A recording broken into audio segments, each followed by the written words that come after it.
Chapter 14. The Spirit Trap. Down the steps and through the gate they went, but they were hardly out of sight when old Grandma stopped, and turning around to her daughter, who had Clever Queen tied on her back, she said, "Did you ever hear tell of such wonders? Did you hear the dog? Did you hear the duck? And the laughing?" And at the remembrance of it all, Grandma had to sit down while she laughed and held her sides until she cried. "Oh, I tell you truly," she went on, "if it hadn't stopped, it would have killed me. Aha! We'll tell 'em, the ignorant old woman saying it was devils. Ah, we'll tell 'em." All the rest of the way home they repeated and remembered the wonderful things that the singing box did. And by the time they reached the village, they were both laughing so hard that a crowd gathered at once. "What's all the laughing about?" they demanded. "Oh, you should have seen it." "Seen what?" "Why, the singing box, of course. Haven't you ever seen the white man's singing box?" "Singing box? Whatever do you call—" It is surprising that the two women could have forgotten their own ignorance and fear so quickly, but they evidently did, for they replied, "Ha! Such ignorance! You don't even know what a singing box is. He can make it sing and laugh and talk our words." And at the very thought of the laughing, Grandma went off into another spell. It was all very amusing, and as the crowd became bigger and bigger, while Clever Queen's new mother and Grandma enlarged on the wonders of the white man's singing box, into the crowd came the old woman who believed it was all devils and spirits that the Dakatars had eaten. She listened a moment and then raised a warning finger. "I tell you, you had better look out. You'd better look out. I tell you, they are devils and spirits singing and laughing." "When did you see it, Grandma?" someone asked. "I haven't seen it, and I don't intend to. But don't I know better than you? Am I not older than you? What do you know? Ha! Looks to me as if you are under the influence of the white man already. You go there every day. I tell you, you'll be eaten up one of these days." "But, Grandma, they are not devils. We saw inside. We felt." "Who dares to contradict me?" growled the old one.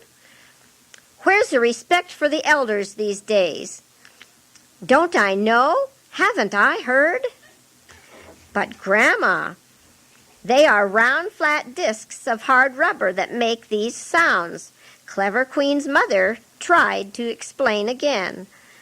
"They are round, flat devils, I tell you," returned old Grandma angrily. "I tell you, I know.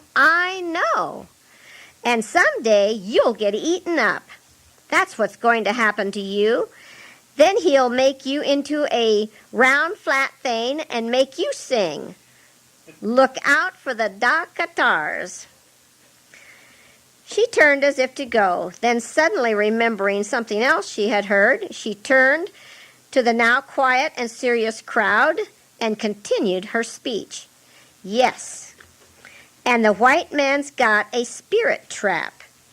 He goes around catching people's spirits. Don't I know? Haven't I heard? And haven't I seen him? But he didn't catch mine, I tell you. No, indeed, he'll never catch mine. Didn't I see him with my very own eyes standing up in the front of some people? And he had a little black box with a wicked-looking eye in the front of it. It was a Dakatar's eye, it was. And he says, 'Now be still.' And that eye went click and shut their spirits up inside. Yes, you ought to look scared, I tell you now." And he takes those spirits out and puts them on flat bits of paper and sticks them in books. Yes, and all their arms and legs. He's got hundreds of them. But he hasn't gotten mine. No, indeed. The poor ignorant children that he has in his school, when they come under his influence, they don't even know what he's up to.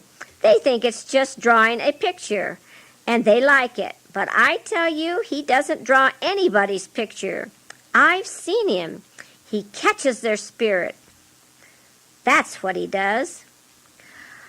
Oh, how easily you poor creatures are drawn into his net. First you eat his medicine, and then all the rest is easy. But what do I care? Go on, keep going to your Dakatar. Go and listen to his singing box. Go stand in front of his spirit trap. Stand. But I tell you, someday he'll turn on you and drag you down to the river and pull you under the water and eat you. Yes, eat you. Then he'll make your spirit into a round flat thing and put it into his devil box. Ha! The old lady had no more words with which to utter her disgust, and turning on her heels, hobbled away, muttering to herself, "Go, go, go! What do I care? Go and be eaten." For a moment the crowd remained silent. Then a young man said, "When are you going down to the mission again, Grandma?" "Oh, next week," she said. "The sores are so much better that we don't have to go there every day anymore." "Well, I'm going to go with you the next time you go." "So am I," chimed in a dozen other voices. "Ah, who's frightened of old Grandma's words? That's the way she talked about the fireboat when it started to come up the river. She said the Dakatars would take us away to their country if we rode on it.